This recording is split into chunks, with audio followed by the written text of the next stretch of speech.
think I see Senator Turner Ford here. If you would you please give us an explanation of Senate Bill 2116?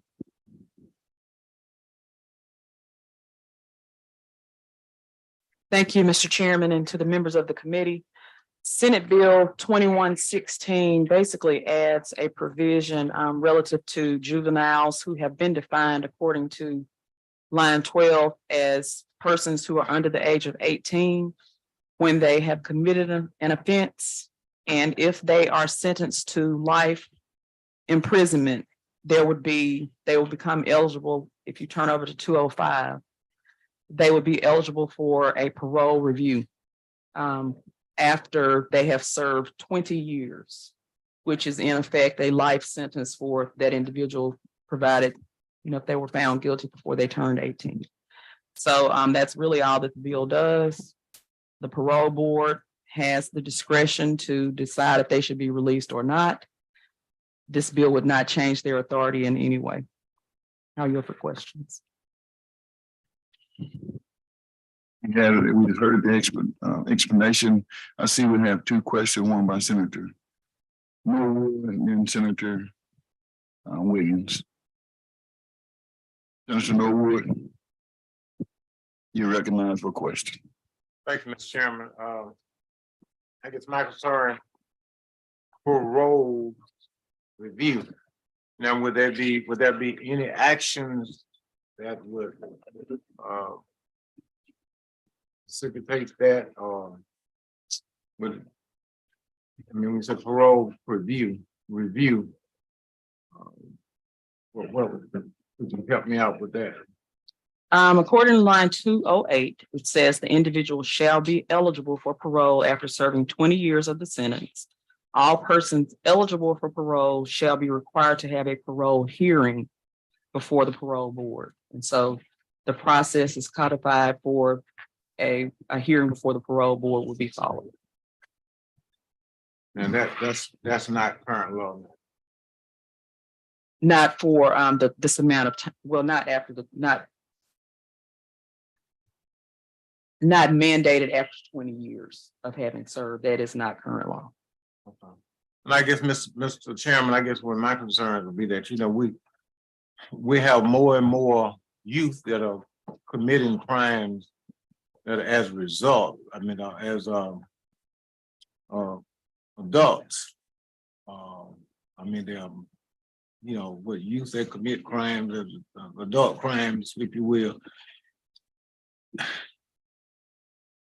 I think that it needs to be a little bit stronger in some way, and I probably have something ready if this pass comes to the floor because of that. You got, too many young folks that it was disturbing the other day, the judge with a 15-year-old, all the crimes that he committed, and said this 15-year-old was one of the most dangerous person that he has seen since he'd been on the bench. And I think that, they're require them to have mental evaluations and things, something like, I'm not sure if that's there now, but there needs to be a little bit more than I think before to go before the just to have that parole here. And I think we need to have something a little bit stronger. But I'll do a little bit more research on that. Thank you, though. Thank you. Chairman Williams. Thank you, Mr. Chairman. And for Senator Norwood, I will note that this looks to be double referred to Judiciary B too. So, but this, so Miller v. Alabama, that's the case that overturned juveniles and said they can't get the death penalty, right? Well, it basically said that mandatory life without parole sentences for juveniles are unconstitutional. Okay, and your bill is simply requiring them to go directly back or after 20 years to go to the parole board and bypass the sentencing judge originally, correct? Well, no, I see this more of the juvenile is not going to have been sentenced and then incarcerated for 40 or 50 years without a review. the review would be triggered after 20 years, which is the same amount of time that this person would have spent in the free world or in society. They would be reviewed after 20 years. But Miller v. Alabama said they overturned it, and then they said that it was up to that they could go back to the sentencing judge originally, which is where the crime happened, to make the decision about whether it could be another sentence could be imposed short of a life sentence. So for example, they could go back and they may say, they could get 60 years. And this bill is taking that away from the local jurisdiction. That's not my understanding of what the bill does. And I don't even want to present myself as an expert in this area, but it was more the intent of the bill is to make certain there's a review and these individuals are not thrown away without a key. And we know that they have committed this crime when they were a minor. And I don't know, this bill is needed, but what the language says has been going around for 3 years for various reasons. So, and I hear what Senator Norwood's saying. So that's all. Thank you.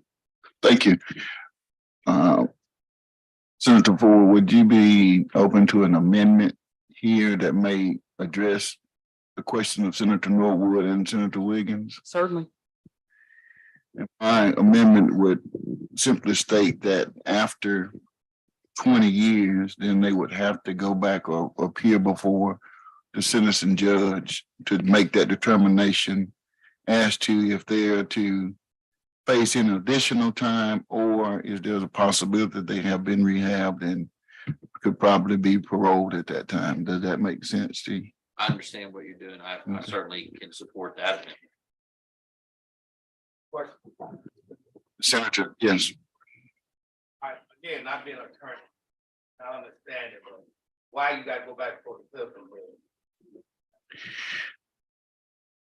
Why is that important? Well, I think the reason is because we've not only here, but we've seen it in other places too, that we don't necessarily want to strip the powers of the judge, and we want these individuals to go back. And they don't go back by themselves, but they go back before the judge, and wherever they were incarcerated, whether it be in Mississippi Department of Corrections or anywhere else, then they will have that option of pleading their case before this judge to say that, hey, I have done better, or the supervisor of that facility can say that, versus this individual being sentenced to 40 years in prison and not having the opportunity to go back before the sentencing judge. This is what Senator Ford is trying to do, is that if they're sentenced to 40 years as a juvenile, then at some point, we all agree that they need to go back before the sentencing judge or someone and let them see if there's been any changes in behavior, have they been rehabilitated, instead of letting this individual serve that whole 40 years when they committed the crime as a juvenile. Get that. So your bill does not speak to that going back to the sentencing judge. It does not. I just want to make sure I understand what you said and what the bill said. Now, so who they go for? Parole board, according to this bill. And I would, the parole board does have parameters. They can order psychological tests, monitor the behavior of the inmate while incarcerated.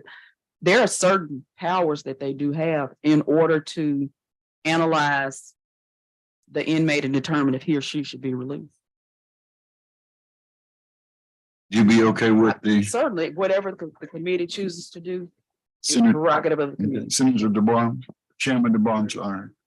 Thank you, Mr. Chairman. So I just want to make sure I understand the amendment. So basically, what your amendment is saying is after 20 years, the offender will go back before the judge for resentencing at that point? At that The time? possibility of resentencing or the possibility of being released, depending on their behavior and how things have changed since their incarceration. So the judge could say the original sentence was 40 years, whatever. Can the judge come back and say, well, after reviewing your MDOC record, you have all these RVRs and violations, well, I'm going to sentence you to 80 years now. Is that what the judge could do? The intent here is not for the judge to give any more additional time than the initial sentence. I think the initial sentence should always stay in place. If it was 40 years to begin with, then I think that 40 years should be the standard. But I think our hope here is that the judge could not sentence that person, so note that no more time than the original sentence, but can also agree to reduce that time based upon that individual's behavior and how they have handled themselves during the incarceration. So with the amendment, and I'm questioning, I don't know, would the amendment need to state that go back before the sentencing judge for resentencing? However, the sentence could not be any longer than the original sentence or something to that effect. If I'm okay by doing this, I would like to withdraw my amendment and let the amendment come from Senator DeBar. I think we're saying the same thing, so. Yeah, to answer your question, yes, it would. You'd have to say in there that the sentence could not exceed the original sentence. Is that okay with you, Senator Ford? I'll let the committee do its work. There we go. So, I'll make so, that amendment. That's one more question. So how's it done now? Right now, how's it done? I'll let one of the attorneys in the room answer that question. Well, that's been the discussion, and I was just refreshing my memory, but what the US Supreme Court said in Miller v. Alabama is that sentences of life without parole for juveniles, and I think they defined them as 18 and under, violates the Constitution. And in Mississippi, life without parole means basically capital murder. Okay, so you don't get the death penalty, you got life without parole. And so then the Supreme Court said it goes back. So then the states have to decide about having resentencing hearings, which was going to the point I was making. And so they have to be, if you received a life without parole sentence, you have to come back to be resentenced before. And that's what the point I was making about the judge. And so the question is, if they committed that, is it going to be, is it going to be 5 years, or is it going to be up to whatever, 60 years? And the Supreme Court ruled 29 states' laws unconstitutional. So what happens now is that's why it's been going back and forth for 3 years, is because trying to figure out the process to do this, to get these juveniles a different sentence. And so the point I was making was that they're being, if the bill is written, then they're being automatically sentenced by this legislature because their sentence of life without parole was vacated. Like, they don't have a sentence on the books. And so they have to do, that's what's having to be done. And so I think I know for a fact that all criminal, everybody under the criminal bar says that we need to address this. It's just, how do we do it? Should it be before the judge? Should it be before the parole board? How are we doing it? So I don't know if that answers, I hope that answers your question. And it's up in the air right now. It's up in the air in other states too, because the Supreme Court didn't say, but what they said is that sentence was not right. And so therefore you have to come back and resentence them. Okay. Senator Simmons, I'm sorry, Chairman Simmons. Thank you, Mr. Chairman. I think, two things. If we have a law that says you cannot resentence, the sentencing judge cannot resentence if it's not in the same term of court. The problem with a lot of these sentences, after the sentence is imposed, a lot of time is going to pass and a lot of terms of court would have actually commenced and expired before it's time for reconsideration. So in my opinion, I think that we can actually comply with the US Supreme Court precedents by still allowing our existing laws work and allow these juveniles to be considered before the parole board. Okay. So my take on, I think the bill is a great bill. I just think that we just need to say how long we want juveniles to serve before they are eligible for parole. And so I know in previous years, and I don't know if some of the bar and Wiggins remember, And I don't know if they agree with it or not, but we used to have 20 years and or 50% of the actual sentence, whichever comes left, whichever is less. That doesn't mean they're gonna get released. It's just that it shows in the state of Mississippi just for juvenile offenders, no one else now.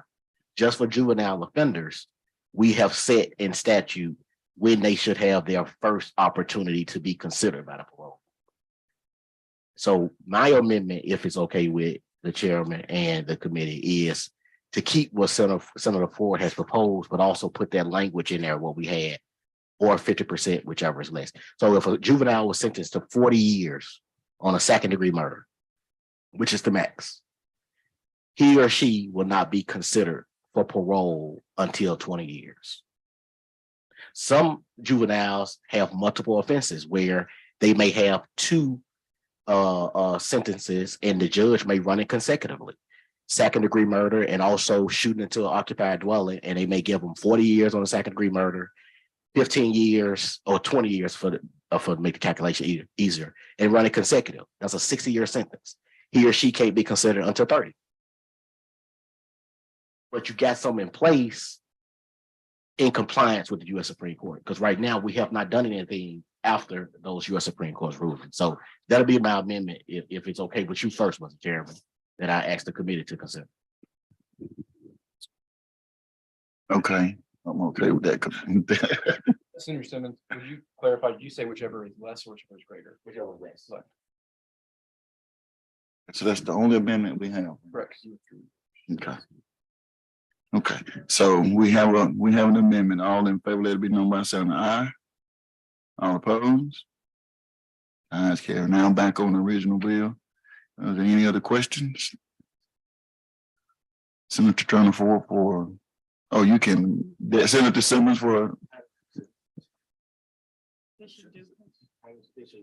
As amendment. Oh, committee. As amendment.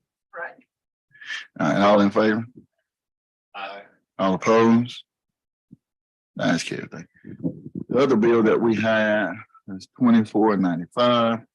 Senator Sparks is not here to explain the bill. So we won't take that bill up today. We'll probably have to come back maybe Monday or Tuesday, but I'll let you all know when that will be. Motion. Right. Oh,